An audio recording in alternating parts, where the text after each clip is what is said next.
What is up, my brothers and sisters, my agents of respect? It's your boy Trey Johnson back with another episode of the No Disrespect But podcast. Before we get started on today's episode, just make sure you like and subscribe to our YouTube channel. We appreciate the support, both to everybody, my agents of respect watching on YouTube and those listening on audio on wherever you get your podcast or stream your podcast. So we appreciate the support.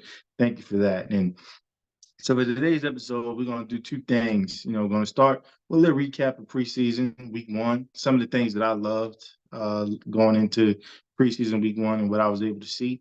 And then we're going to talk about some things I'm excited about for preseason week two. What I will say, I can tell you right now, there will be no recaps of preseason week two or look ahead for preseason week three, mainly for the latter, because that's going to be when the backups play. You're kind of going to already know at least most of the people that are going to make your roster. Now that we have three games instead of four preseason games, those guys are going to be the ones fighting for the spots, those last spots, and then also some practice squad spots. So I won't go there, but we will do a sneak peek into some predictions for the season. And so I'm going to kind of be doing it conference by conference and division within each conference. And we're going to start it off with the NFC, of course. So just kind of give you guys an idea of what we're going to be doing as we go forward. But again, today, first I want to start with what were some of my takeaways from preseason week one. And of course, if you didn't know, we are going to start with my New Orleans Saints. And so I would say first things first, Derek Carr and the first team offense, they looked good. They looked phenomenal. Now, of course, if you've been a follower of this podcast, we've been saying that about the Saints in the preseason the past 2 years. So I got to take that with a grain of salt, even though I'm excited. Kind of what I said previous episode, you got to, enjoy it for what it is. Don't get too high, don't get too low. Just understand that this is essentially a scrimmage for guys to get used to each other in game action. You got other guys that are trying to make roster spots. So just kind of trying to enjoy it. And I did enjoy it. I mean, 12 plays, I believe it was 85 yards, had a couple penalties. Also, offensive line, I felt were kind of up and down, but mostly up for the most part. There were a couple possessions on passing routes where some pressure got, into Derek Carr's face a little bit interior wise, which if you pay attention to his career, he's historically struggled with interior pressure, like most quarterbacks do. But a big knock on Derek Carr was his ability to, kind of bypass that pressure and instead of rolling out, kind of, step into that pocket, and make the play from there. And so I saw one prime example of that this past game, 3rd and 8. Ruiz kind of gets beat a little bad on a play. And Derek Carr, thankfully some of the other offensive linemen were doing their job pretty well and holding up their end. And so he was able to kind of, step into the pocket, and he found tight end Juwan Johnson on a crossing route. That was a big gain, first down, kept the chains moving to what would eventually become a touchdown drive, being capped off by Derek Carr finding Keith Kirkwood in the back of the end zone for a touchdown. So it was very, excited for that. First team looked good. Got Alvin Kamara involved in the passing game, did a swing screen to him. Also did an actual screen pass to him, a traditional screen pass. And he looked good in the running game too, which I always felt like the Saints had the ability to run block. Sometimes we just didn't. And then with injuries to the offensive line, we just weren't able to do it in the past few years. But, when everybody's on, they're usually a good running team and be able to get a good push. And so Alvin Kamara had some good runs. Jamal Williams had some good runs. So I was really excited for what I saw from the running game, especially with the first team offense. And so, again, Derek Carr showing some poise, showing some presence in the pocket, and not, sometimes having that tendency to want to roll out. Now, he stood strong. We kept him clean, which was great. You always want to keep your quarterback clean, not just sacks, but even hits. And we were able to keep him clean, which is the first preseason game. I always wanted to make sure we maintained some health. And so we were able to do that at the most important position to some in the National Football League. So I was happy to do that. And again, like I said, love seeing AK in the passing game. Loved what I saw from the backup quarterbacks, Jameis Winston. comes in first possession, kind of shows why he was our starter and why he could be a starter in this league. Hits one of my favorites, 6th-round draft pick, A.T. Perry. Hits him for a touchdown, 29-yarder, beautiful dime to him because it was some tight coverage. So beautiful pass. He it kind of got iffy once we got to some of the backup offensive linemen. And I'll get to that in a second. But it kind of got iffy for Jameis. Took some sacks, took some pressure. So definitely didn't finish as well as he started. But overall, I think 11 to 13, 92 yards, a touchdown, no turnovers. So that was good to see. And obviously Jake Hayner, who I affectionately call Hayna. So remember that I'm the one that said that when you see it circulating around the Who Dat Nation. Remember, it was me, your boy, that started the movement. And so, had an interception, which I would say was more of the wide receiver's fault, James Washington, who not ironically got cut today. But it was kind of a lazy route. Drew Brees was actually watching it on the broadcast and kind of mentioning that, the wide receiver didn't really give Jake much help on it. And I had to agree with that once I kind of watched it. And so, had the interception, and that could, derail a young quarterback. But, he stayed with it, obviously playing with a lot of guys that might not even make the team. And so he kept himself composed. Ended up, scoring a touchdown that, we kicked the extra point would tie the game, but we ended up going for two. There was some miscommunication between him and the center. Center snapped the ball. And so we could have lost from that play, but luckily Andy Reid showed why Bill Belichick would always be better than him. And for some reason, decided to throw a screen pass on the third down when we didn't have any timeouts. And there was a screen pass. Jalen Phillips, I believe is his name, recent signing. He was one of our new additions to the defensive line this year. Made a big play, big number 91, got an interception. We were able to go ahead, kick a field goal. Shout out to the rookie Billy Groupie. I believe I pronounced that right. Hopefully, throughout the preseason, I don't know if he's going to make the team, but hopefully throughout the preseason, I can at least figure out how to say his name for certain. But it really was, I know it was a pressure moment. It doesn't seem that way, but it was. We had a running clock. We didn't have any timeouts, and he kicks a field goal to win the game. And hopefully the security knows that he's a player and not a fan next time around. So shout out to you, Bailey. And, again, defense. I know I talked a lot about the offense. Defense looked good. First team defense. Shout out to Paulson Debo at cornerback, too, getting the first nod at the start with the battle between him and Alontae Taylor.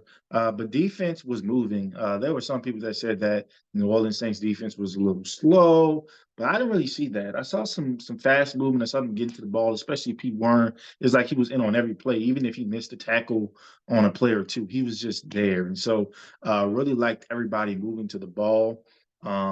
Once we kind of got to our second unit, we started seeing some turnovers being forced. Shout out to Alontae Taylor. He got a beautiful tip that resulted in the interception. We got another interception late, like I mentioned, with Phillips.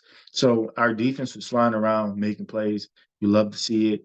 Obviously, I would like to see still more of a interior pass rush. Patrick Mahomes kind of played the first series, and even though we got a fourth down stop, I kind of noticed that on that third down, like if it was a regular season game, he's going to get that first down. But obviously, you don't want to take a big hit in game one of the preseason of a meaningless game as a defending champ. So would love to see a little bit more interior pass rush, a little bit more get off from the outside guys.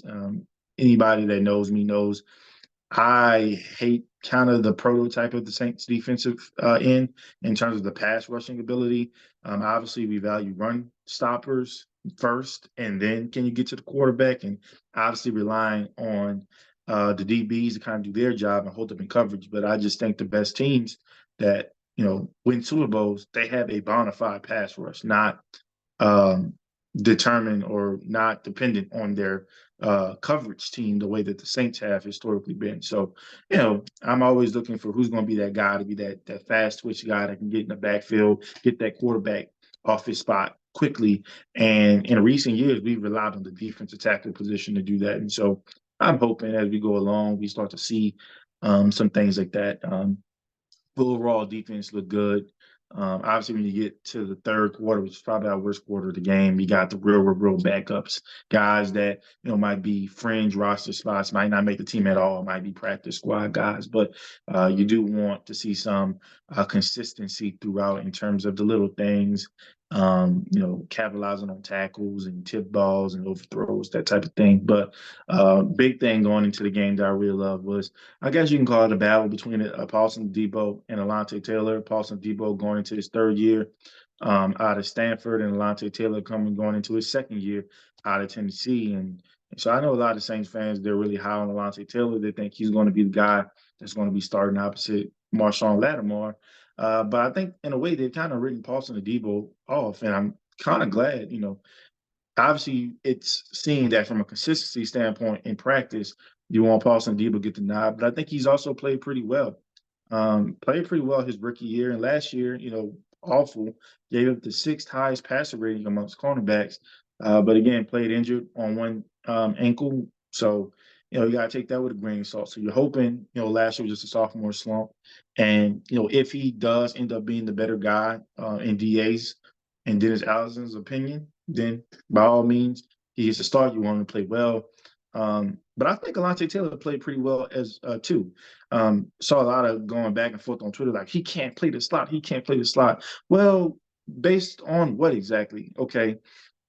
For starters, let's say, the top cornerbacks in his league, they have to be able to play in the slot. So let's get that out of the way now. So if he wants to be what we believe he's going to be, and what I believe that Alontae believes he's going to be, he's going to have to understand how to play in the slot.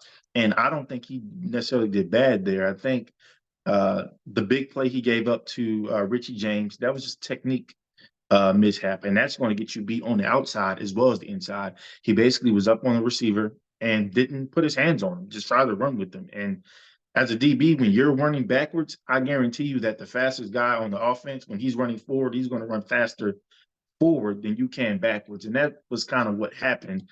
But he was able to,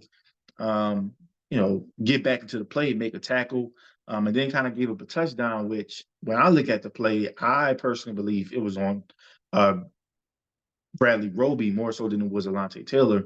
Reason why, it looked more like a miscommunication of, okay, who's going to get the outside guy, who's going to take the inside route. And it seemed like Roby hesitated. And so his hesitation made Alontae Taylor take the inside route when he probably should have stuck with the outside route. So honestly, I think if Alontae Taylor sticks with the outside route, I think the inside guy scores. And I think it just was a matter of Bradley Roby being indecisive in it all, as opposed to Alontae Taylor. So it was two bad plays kind of in a row in the same possession. But guess what?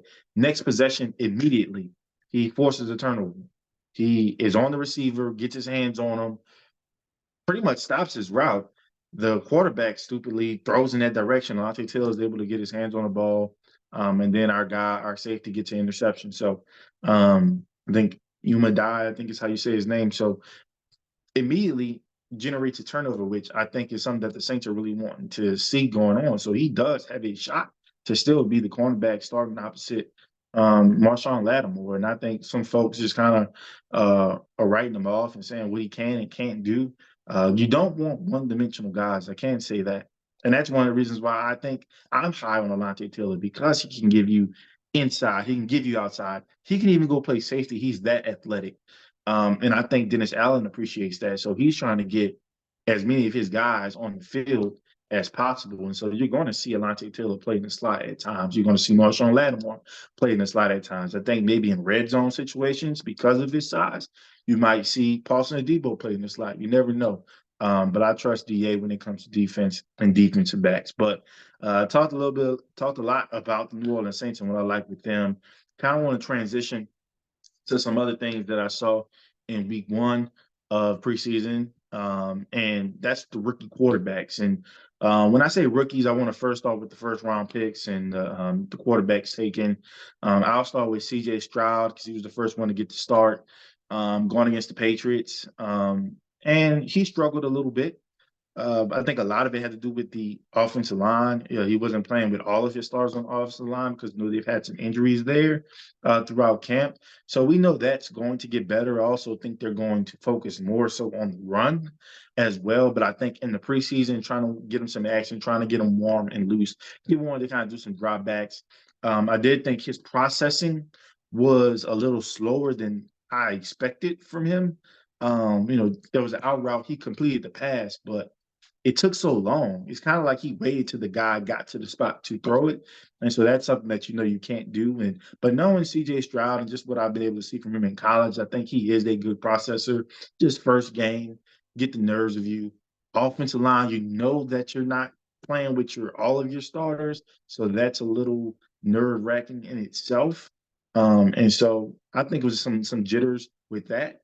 AR, well, um, Anthony Richardson out of Florida and now playing for the Indianapolis Colts. And he played against the Buffalo Bills. I saw some good things. Obviously, we know he's a good runner, made some plays with his legs.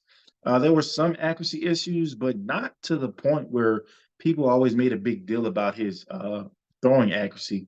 One play that truly stands out to me, and it was an incomplete pass, was a beautiful deep ball he threw to Alec Pierce, and Alec Pierce just couldn't bring it in. Would have been a touchdown.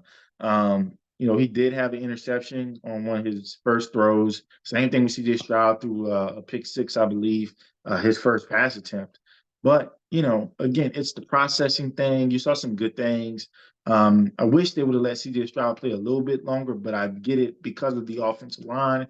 You kind of didn't really want to put him in that position. And so you bring in Davis Mills, who I don't think talent-wise is going to be better than CJ Stroud, but as a guy who has experience being on a bad team and understanding the poor offensive line play and things like that, he knew how to get the ball to the spots really quickly.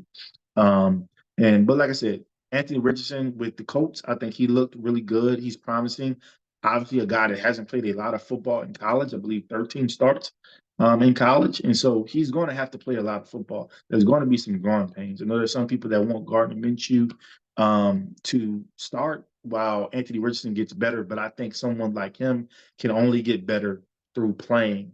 And just as a coaching staff, understand that you have to be patient with him, that he understands that he's going to have a long leash to be able to make some mistakes. And I think if they go that route with him, yes, he'll make some mistakes. He'll have some bumps and bruises, but he will make spectacular plays throughout his career if they're truly patient with him and begin to build that team around his skill set.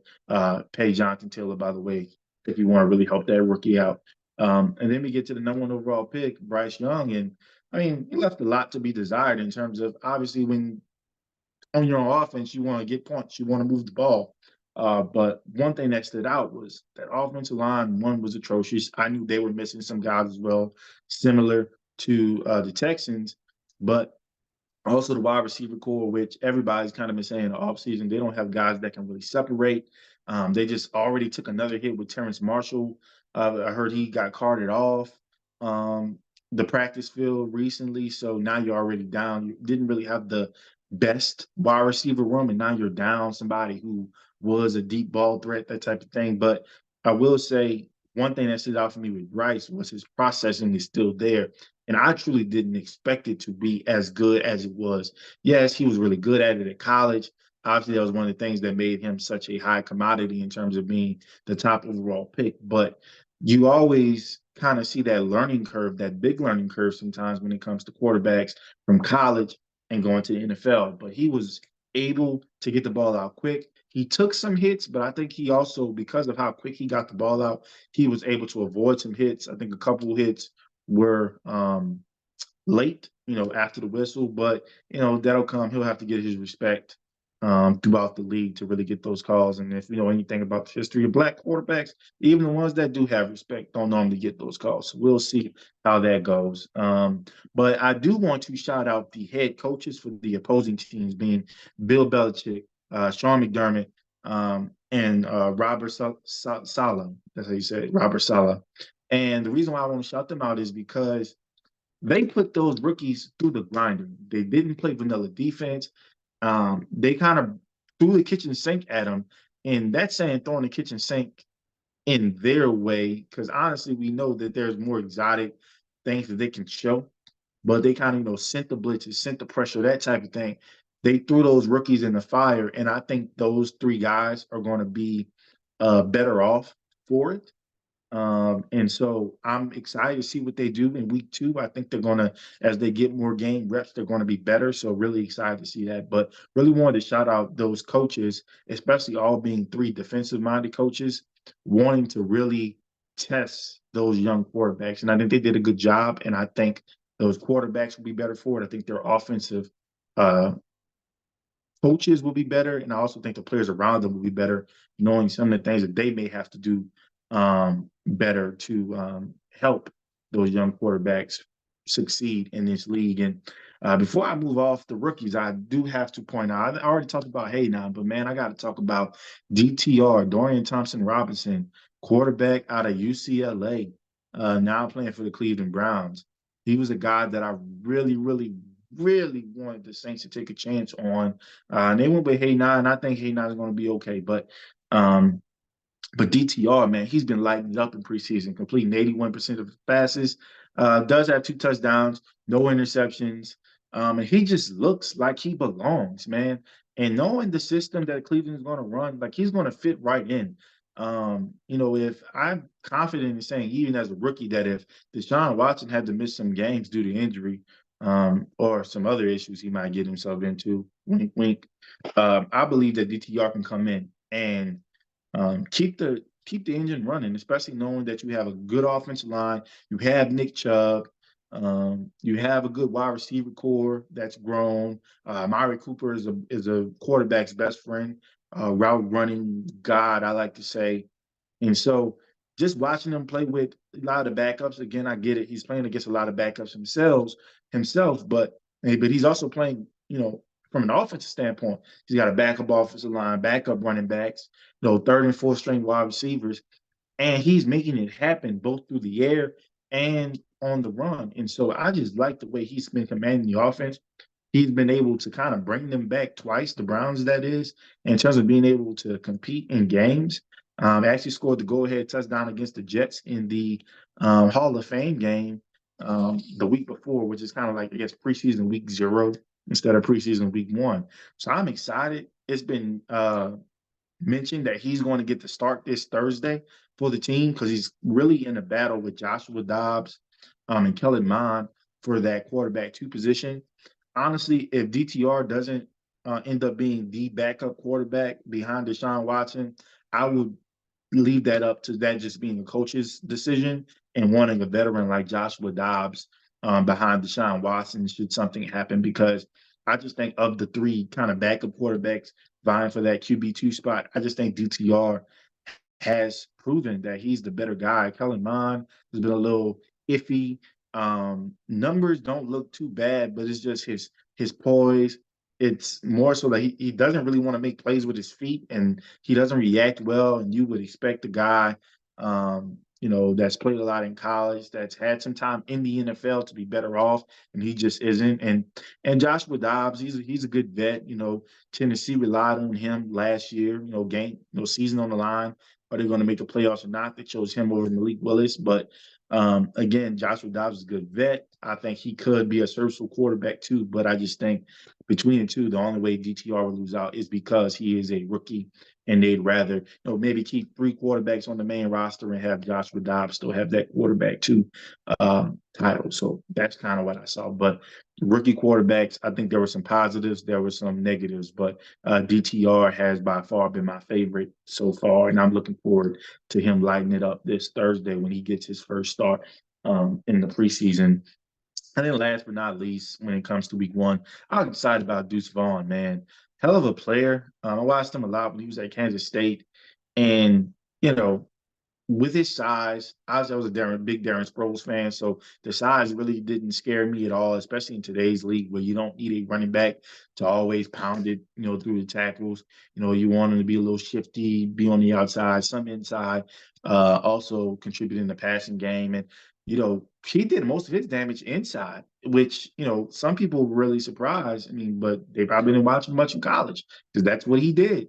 and that's what he did very well. And so having that low sense of gravity and that quick twitch step to trying to get to the hole, he did really good. 8 carries, 50 yards, got a touchdown that seemed to be the go ahead at first until Nathan Rourke went bananas with probably is what the play of the year right now. But he looked good, had 3 catches, just 6 yards, but he was in positions to help his quarterback out when his quarterback was in trouble. Hey, I'm here to give me the ball, help you out, keep the sticks moving a little bit. So I liked what I saw from Deuce Vaughn. I think he's going to be an incredible compliment to Tony Pollard, who's coming off an injury. So you don't want to put too much on Tony Pollard right away, even though I know Tony's going to want a lot of touches, a lot of responsibility because he's on a franchise tag. So he's going to be wanting a new deal. But Deuce Vaughn, honestly, and I hate to say it, no disrespect, but he's a guy that can make you forget about Tony Pollard from what I saw. Now, of course, this is an overreaction. It's week one against, preseason against backups. But I'm hoping, much like DTR is getting an opportunity to start, I'm hoping Deuce Vaughn gets a chance to really play against some of the ones and the twos and see if he's really ready for this and he can contribute on the stage. And I am confident that he will. He's played on some of the biggest stages in college, and I think, he's ready for the NFL, the biggest stage of them all. And so those are my kind of big takeaways from week one. Obviously, the Saints and what their offense and their defense were able to do, the precision with it, some highs, some lows, especially on the defensive and offensive lines. Um, Love the rookie quarterbacks. Again, highs, lows, think some things they can improve on. DTR is my shining star right now. I'm hoping Jake Hayner gets a chance as well. He probably won't get it week 2. They might play Jameis Winston maybe a quarter and then give Jake the rest of the game. But I'm hoping at least by game 3, they let Jake just, hey, let it loose. This is the last game. Make it happen. I'm really looking forward to that this preseason from him. But week 2, I would say the things I'm really looking for, already kind of mentioned DTR's start. I think he's outplayed Kellen Mond. I think he's outplayed Joshua Dobbs. But again, uh, those two have played against some ones and some twos, where DTR's played against some threes and some fours. So now he may get to play against some ones and twos. I want to see if he's really that guy, and I think he's going to be able to show that. Smart kid. Obviously, you can't be a dummy going to UCLA. It's student athlete there. It's not athlete student, first of all. So did their guys' education, played a long time there under Chip Kelly, who's a great offensive mind. So I think this guy's ready. I think he's going to show not only he's a good player, but a great leader. So I'm excited for what, not just the preseason, but what his career is going to be. I look forward to watching him throughout his career. I think he's going to have a good one, and be around this league for a long time. Then sticking with quarterbacks, didn't really talk about week 1, but week 2, I want to see the continuation of Malik Willis versus Will Levis. Now, this year, it's the quarterback 2 position. That's essentially what the battle is. Who's going to be backing up Ryan Tannehill? But for those that know, it's really who's going to be the leader in the quarterback 1 competition next season. And so, or something should happen to Ryan Tannehill this season. He's coming off a season where he had a lot of injuries. So if something does happen, who's going to get that nod? Is it going to be Malik Willis, or is it going to be the second round pick, Will Levis? And, they played against Chicago. I saw some good things from both. I do think Malik is more ready now, which he should be. He's in his second year. Will is in his first, and obviously is coming off a year where he had to deal with a lot of injuries. So even worrying about rehab and getting ready, there are some things that Will's kind of dealing with that Malik may not necessarily have to deal with, and just kind of working on the preparation of the actual play on the field and not having to rehab his body from an injury or something like that. But really looking forward to those two young men competing and battling it out, and who's going to be kind of that guy with the lead. And honestly, I would say if neither of them impresses, there's a chance that Tennessee is looking to draft a quarterback or bring in another young guy like a Trey Lance or a Zach Wilson,